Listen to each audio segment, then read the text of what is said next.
ये घटनाएं आपके रोंगटे खड़े कर देंगी। प्लीज वीडियो पूरा देखिएगा and please subscribe the channel. Number 1, Stonehenge mystery. Stonehenge England में मौजूद पत्थर की बड़ी बड़ी चट्टानें हैं। इनको जमीन खोदकर गोलाकार स्थिति में खड़ा किया गया था। अनुमान लगाया जाता है कि स्टोनहेंज तकरीबन 5000 साल पहले बनाया गया था। इस हिसाब से यह इजिप्ट के पिरामिड से भी पुराना है। प्राचीन मनुष्यों ने इसे किस पर्पस के लिए बनाया था, ये अभी तक हम जान नहीं पाए हैं। कुछ हिस्टोरियंस मानते हैं कि शायद स्टोनहेंज को किसी एस्ट्रोनॉमिकल या हीलिंग पर्पस के लिए बनाया गया होगा। रिसर्चर्स मानते हैं कि उस जमाने के लोगों के पास जिस तरह के औजार मौजूद थे, उसे देखकर यह लगता है कि इसके निर्माण में सैकड़ों साल लगे होंगे। आज की इस वीडियो में हम आपको इतिहास की ऐसी ही रहस्यमयी, खौफनाक और असाधारण घटनाओं और किस्सों के बारे में बताएंगे जो आपको हैरानी में डाल देंगी। सो इस वीडियो को पूरा देखिएगा और लाइक भी कर दीजिएगा and please subscribe the channel. Video पर वापस आते हैं। नंबर 2, गौरव तिवारी की डेथ मिस्ट्री। इस शख्स का नाम है गौरव तिवारी, जो इंडियन पैरानॉर्मल सोसाइटी के सीईओ और फाउंडर थे। ये शख्स तरह तरह की खौफनाक जगहों पर जाते और वहां जाकर अपने इलेक्ट्रॉनिक गैजेट्स की मदद से वहां मौजूद आत्माओं से बात भी किया करते थे। कभी किसी सुनसान हवेली में, कभी किसी खंडहरों में, तो कभी कब्रिस्तान में। इस शख्स का ऐसा मानना था कि आत्माओं से डरने की जरूरत नहीं है। जैसे हम हैं, ये भी वैसे ही होती है। लेकिन एक दिन अचानक उन्होंने अपनी वाइफ से कहा कि कोई नेगेटिव एनर्जी उस पर काबू करने की कोशिश कर रही है और वो उसे अपने साथ ले जाना चाहती है। जिसके बाद 7 जुलाई 2016 के दिन गौरव तिवारी अपने लैपटॉप पर मेल चेक करने के बाद वो अचानक उठकर बाथरूम जाते हैं और कुछ देर बाद बाथरूम में उनके गिरने की आवाज आती है। जब गौरव के पिता और पत्नी उन्हें देखने बाथरूम जाते हैं तो गौरव उन्हें बाथरूम के फ्लोर पर बेसुध पड़ा मिलता है, जिसके कुछ देर बाद उसकी मौत हो जाती है। आत्माओं को ढूंढना उसका शौक था और अनजान पहेलियों को सुलझाना उसका पेशा था। लेकिन किसी को यह बात नहीं पता थी कि एक दिन इस शख्स की मौत भी एक मिस्ट्री बनकर रह जाएगी कि उसकी मौत की वजह क्या थी। Number 3, the haunted island. ये आइलैंड मौत के आइलैंड के नाम से फेमस है, जिसका नाम है पोवेग्लिया। जितना डरावना इस आइलैंड का नाम है, इस आइलैंड का इतिहास उससे भी ज्यादा भयानक है। सालों पहले जब इटली में प्लेग नाम की भयंकर महामारी फैली, उस दौरान जो लोग मरने की कगार पर थे या मरने वाले थे, उन्हें इस आइलैंड पर क्वारंटीन करके रखा जाता।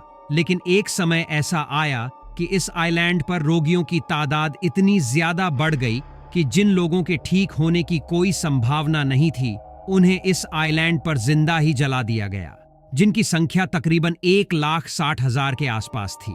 साथ ही साथ उस बीमारी से जिसकी भी मौत हुई, उनकी लाशों को भी इसी टापू पर लाकर दफन कर दिया गया। इसके बाद से उन लोगों की आत्माएं आज भी यहां भटकती रहती हैं। इसके बाद से ही यह आइलैंड हॉन्टेड माना जाने लगा और 1922 में इस आइलैंड पर एक मेंटल हॉस्पिटल भी बनाया गया। लेकिन इसके बाद इस हॉस्पिटल के स्टाफ और डॉक्टर्स की रहस्यमयी परिस्थितियों में मौत होने लगी। साथ ही इस हॉस्पिटल के डॉक्टर्स से लेकर नर्सों और मरीजों तक को यहां कई अजीब से साए दिखने लगे, जिसके बाद इस हॉस्पिटल को बंद कर दिया गया। इन घटनाओं को देखते हुए सरकार ने भी इस आइलैंड पर जाने से रोक लगाकर रखी हुई है। आज कोई मछुआरा तक इस आइलैंड के आसपास मछली पकड़ने भी नहीं जाता, और क्योंकि उनके जाल में मछलियों की जगह मरे हुए इंसानों की हड्डियां फंस जाया करती है। नंबर 4, एक सैंडविच के कारण गई 2 करोड़ों लोगों की जान। क्या आप विश्वास कर सकते हैं कि एक सैंडविच 2 करोड़ लोगों की मौत का कारण बना? होता कुछ यूं है कि 28 जून 1914 को फ्रांस फर्डिनेंड की गोली मारकर हत्या कर दी गई। उसके बाद 2 देशों के बीच शुरू हुई यह लड़ाई विश्व युद्ध का रूप ले लेती है। दरअसल होता यूं है कि फ्रांस की हत्या करने के लिए गवरीलो प्रिंसिप भी उनका वेट कर रहा था। बहुत देर वेट करने के बाद भी फ्रांस नहीं आता है तो गवरीलो वहां से जाने का मन बनाता है। तभी उसको सैंडविच की दुकान नजर आती है। वो ये सोचकर वहां रुक जाता है कि सैंडविच खाने तक मैं उनका वेट करता हूं। वो जैसे ही सैंडविच खाकर खत्म करता है तो उसे फ्रांस की गाड़ी नजर आती है। उसके बाद उसने अपना काम खत्म किया, जिसकी वजह से फ्रांस और उसकी पत्नी की मौके पर ही मृत्यु हो जाती है। यदि गवरीलो को सैंडविच की दुकान नजर ना आती तो वो वहां से चला जाता और ना ही फ्रांस की हत्या होती और ना ही वर्ल्ड वॉर होता और ना ही करोड़ों लोगों की जान जाती। Number 5, Nazca lines mystery. Peru देश की राजधानी लीमा से 350 किलोमीटर दूर नाज़का रेगिस्तान है। इस रेगिस्तान में 80 किलोमीटर के एरिया में बेहद विचित्र और विशाल रेखाएं बनी हुई हैं। इन्हें नाज़का लाइन्स कहा जाता है। इन रेखाओं को 2000 साल पहले बनाया गया था। इन रेखाओं में 800 स्ट्रेट लाइन्स है, 300 ज्योमेट्रिक डिजाइन्स हैं और 70 रेखाएं ऐसी हैं जिनमें जानवरों, पक्षियों और इंसानों की आकृतियां बनी हुई हैं। ये आकृतियां इतनी बड़ी है कि इन्हें जमीन पर खड़े होकर देखा या समझा ही नहीं जा सकता। इनको देखने के लिए आपको हवाई जहाज में बैठकर 1000 फीट ऊपर जाना पड़ेगा, तभी आपको पूरी आकृतियां दिखाई देंगी और समझ आएंगी। आर्कियोलॉजिस्ट्स ने सालों बिता दिए हैं नाज़का लाइन्स के रहस्य को समझने के लिए, लेकिन आज तक ये समझा नहीं जा सका कि किसने इतनी विशाल आकृतियां बनाई थीं और क्यों बनाई थीं।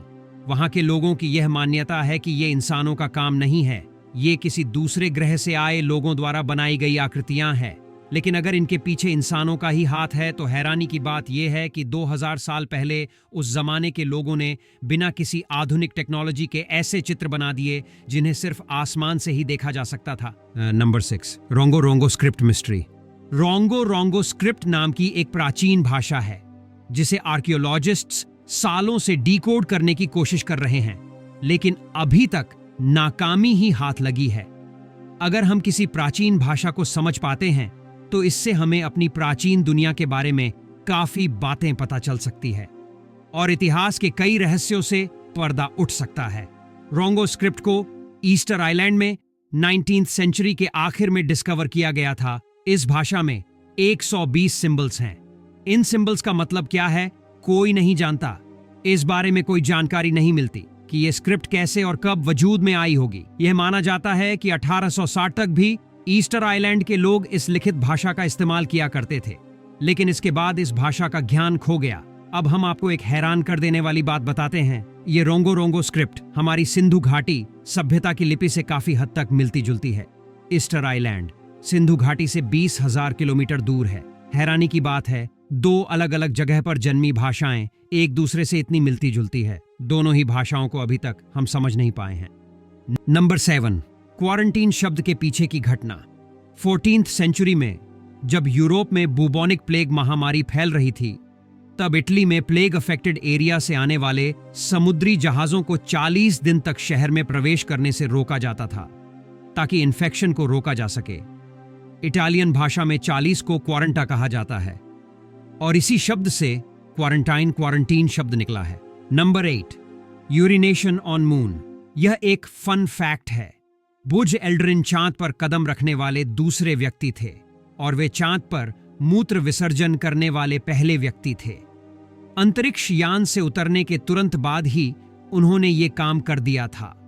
Number 9, woolly mammoths.